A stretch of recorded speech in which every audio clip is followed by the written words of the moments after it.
Hey everyone, this is Kevin the Apptrepreneur, and before we begin the video, I do want to give a shout out to Steven, who I have met recently. If I meet a fan in real life, I will definitely give you a shout out, and Steven is a really cool guy. We actually met where I am doing a part-time job for the time being, and he apparently saw me working there, thought I looked familiar, and then realized it was me, but after he imagined me without the beanie, and apparently wanted to meet me, but was a little hesitant to come talk to me.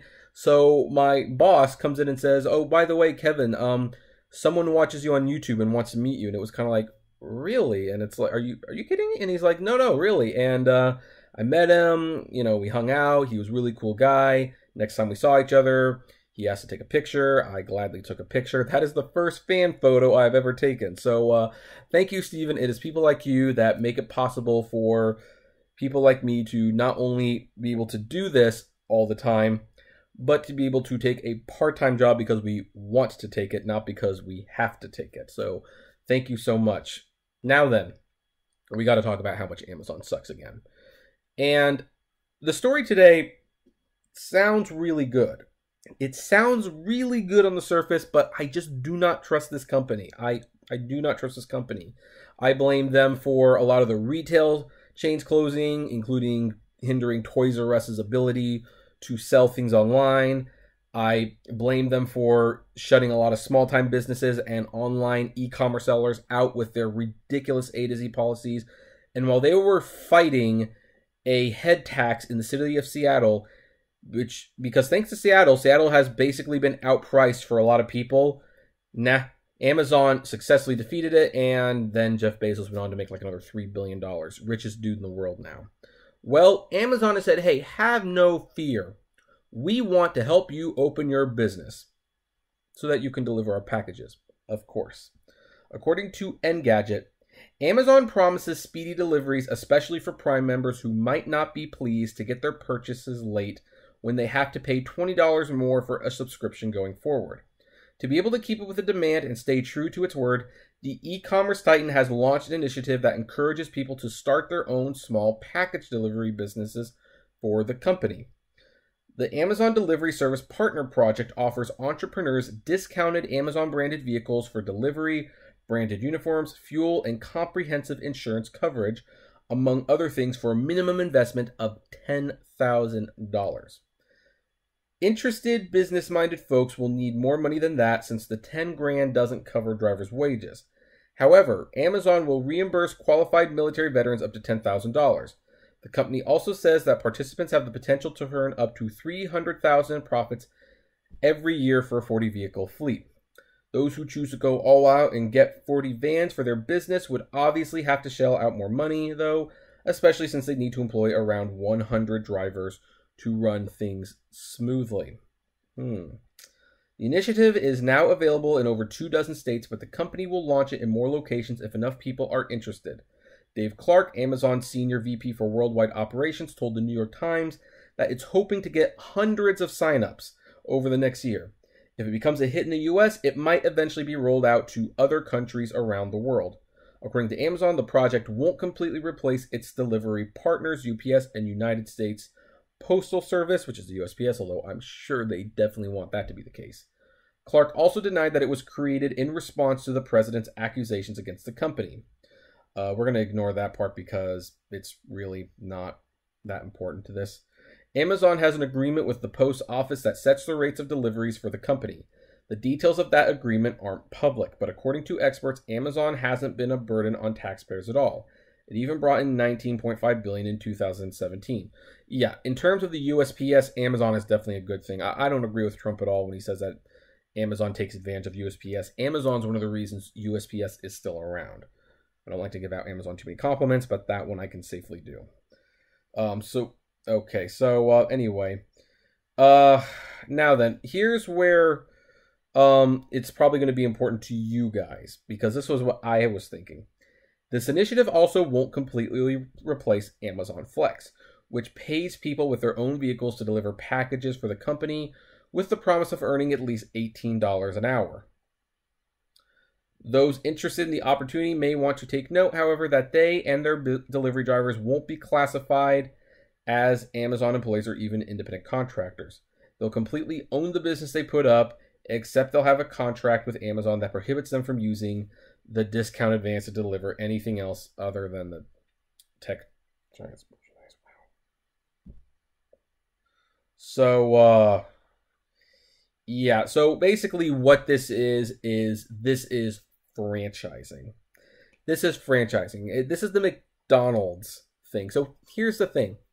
For those of you who have not seen The Founder with Michael Keaton, and this is like a great movie, well, maybe not great, but a very good one at the very least. And Michael Keaton does a very good job.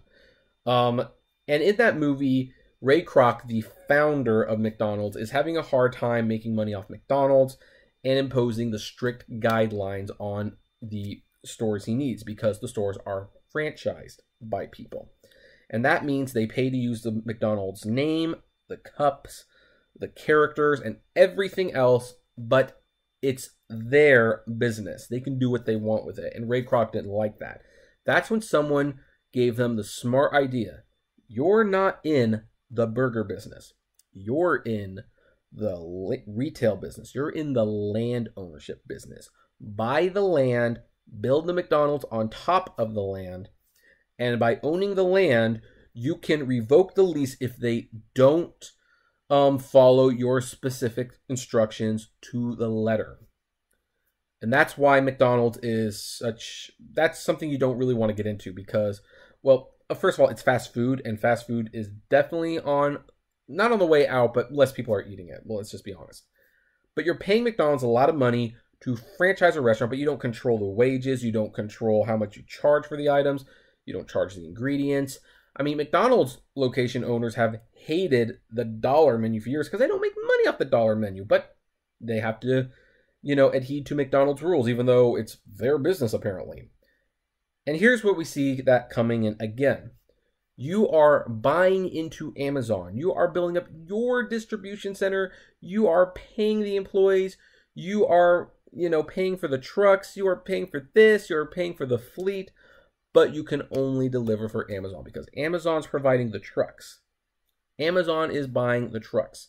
And something tells me if you have your own trucks, Amazon doesn't want to do business with you.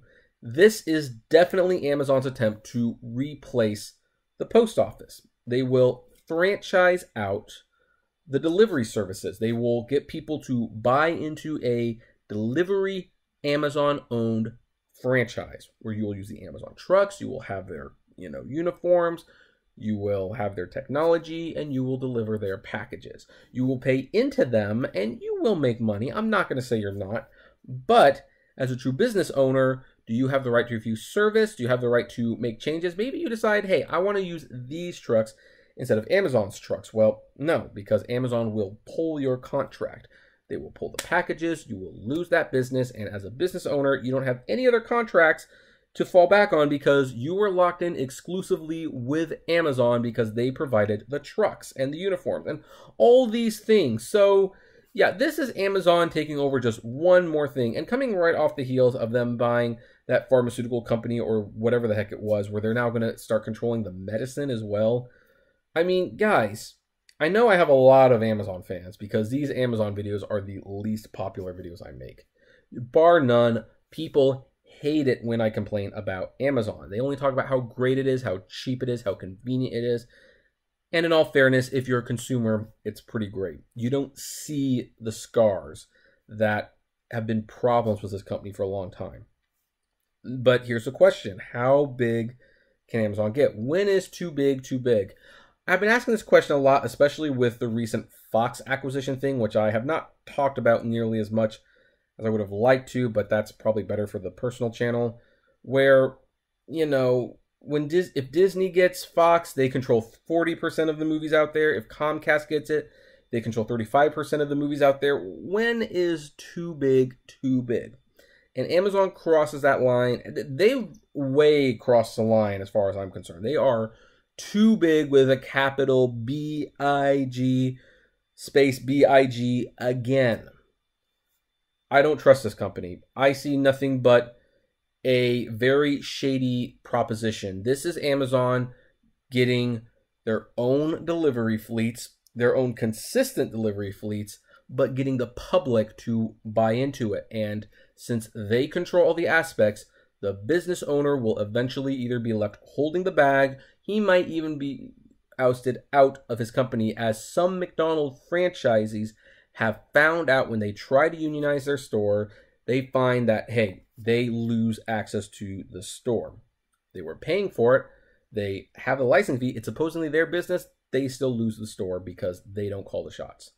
So if any potential investors out there, don't get this. Just don't. Invest in Bitcoin or cryptocurrency. I mean, geez. Well, anyway, what do you folks think about this? Do you think this is a good thing that Amazon is doing? Do you think it's a bad thing?